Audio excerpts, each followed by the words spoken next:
In today's video, I'm going to be talking about the high demand jobs in New Zealand. New Zealand recently made changes to their immigration that makes it possible for people to be able to get permanent residency in New Zealand within a short space of time. I would say it's even the fastest route to permanent residency in Europe.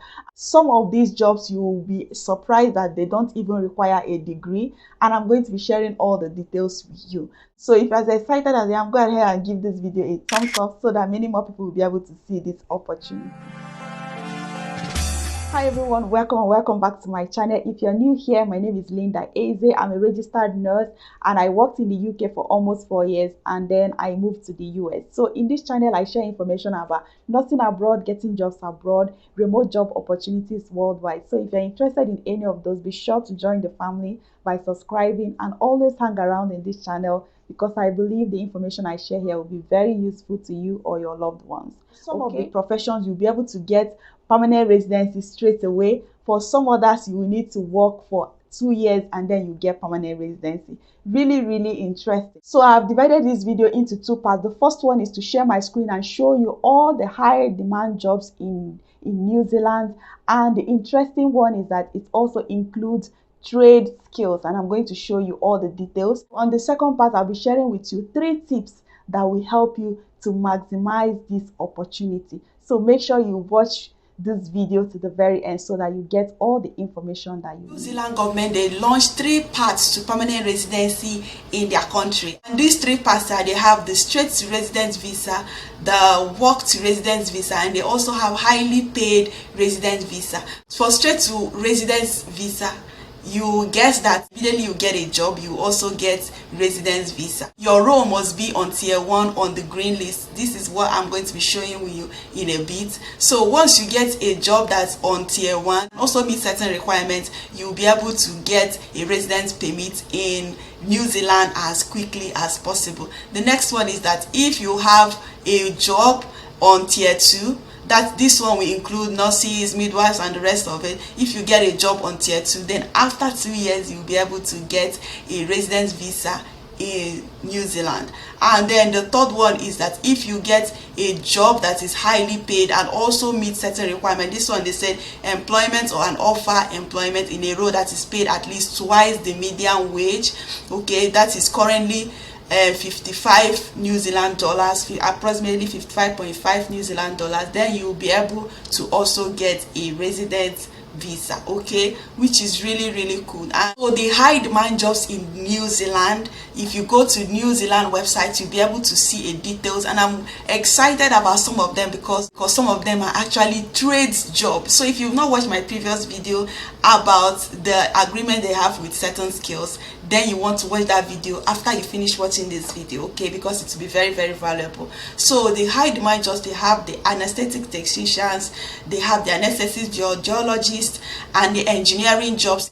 So most of their engineering jobs are in tier 1. That means you'll be able to get permanent residency immediately. But first of all, you have to meet certain requirements. Like if we choose chemical engineer, for instance, it's a tier 1, and then you go to details, you'll be able to see it's the industry is engineering. Pathway to residence is to be eligible, you must be working for an accredited employer or have a job offer from one. Then if you meet all the visa requirements, you can apply for a straight to residence visa right now. So this is on. So as far as you meet the certain requirement, you'll be able to get permanent residency straight away. However, you will have to be really paid well for you to be able to get permanent residency straight away. And then my other ones is for the tier 2 roles. You have electrician as part of the tier 2 roles. So if you go to details, this is in the trades industry. So trades industry is that you have a skill, like in the UK they have trades as well, that is not necessarily a degree, okay, but you can actually get a job with the skills that you have. So if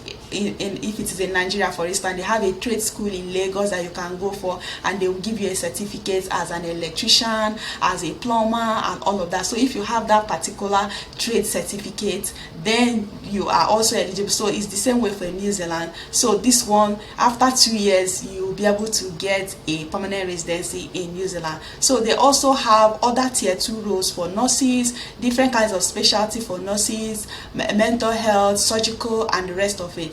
And they also have for doctors as well. So many of the roles for doctors are tier 1, so you can easily get a permanent residency in New Zealand straight away. So for nurses, most of the roles for nurses are tier 2. So after 2 years, you get a permanent residency.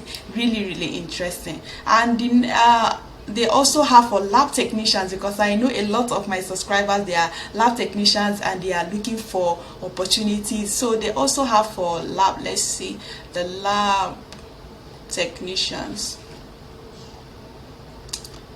medical, yeah, look, so they have medical lab scientists, and they also have the medical lab scientists. Wow, it is tier 1, and they have medical lab technicians. So medical lab technicians, they are also the health and social services, and it is tier 2 role. So you'll be able to get permanent residency after 2 years. So guys, this is it. You have a lot of high demand. These are really high demand jobs. Their green list is like list that they know that they need them right now, and they will also need them for a very long time. So go ahead and check out this list. If your occupation is in this list, you go ahead and apply for the type of work visa that is associated with it. So the second part of this video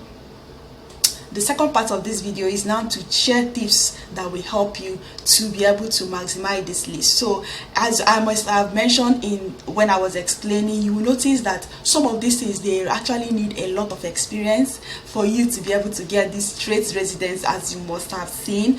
So the 3 tips that will help you to maximize this opportunity in New Zealand. The first one is that whatever profession that you are in, or you have chosen to do in New Zealand, you try and make sure that you get your necessary qualifications, make it to be equivalent to the New Zealand. For example, if you're a nurse, try to make sure that you verify your documents so that it will also be acceptable in New Zealand. If you're a doctor, the same. Whatever profession you are in, or if you don't even require a license in your profession, make sure that your certificate is acceptable in New Zealand. They have bodies that will be able to look into your certificate and say, okay, they are equivalent to the New Zealand standards. Okay, so make sure that whatever profession you are in, engineering or the rest of it, Google the engineering bodies or the nursing bodies or whatever profession you are in New Zealand. Find out how you can make your qualification recognized in New Zealand. The second one is for those that don't have a particular degree, but you have certain skills, but you want to work in New Zealand. For example, the plumbers, the healthcare assistants, and the rest of it. Make sure that you have a certain certificate that you will be able to show. For example, if you are a plumber and you have several years of experience as a plumber, or you're a painter, or you are an electrician, make sure that you have a certain certificate to show that you have that skill. So the trade certificates, you can get it from trade schools, from technical schools from different countries. In Nigeria, I know they have a trade school in Lagos, and so many other states might be offering technical schools or trade schools. Make sure you have that trade certificate, and then you'll be able to get it matched with the one in New Zealand with years of experience as well, or with other necessary experience. And what I can say is that for experience, make sure that it is with an employer that is verifiable, and or employer that will be able to say that you have been working with them for so number of years. So your certificate needs to be verified, and also your skills for you to have a high chance of getting a job. Let it be that you have someone that will be able to attest to the fact that you have those skills. So that way it is easier for you to get a job, and then you will not have to struggle with so many other people that are just putting it on their CV. Okay, so another one is that you apply for as many jobs as possible. I'm going to leave the links to where you can find jobs in New Zealand, agencies that are willing to recruit you from abroad, and all of that in the description of this video.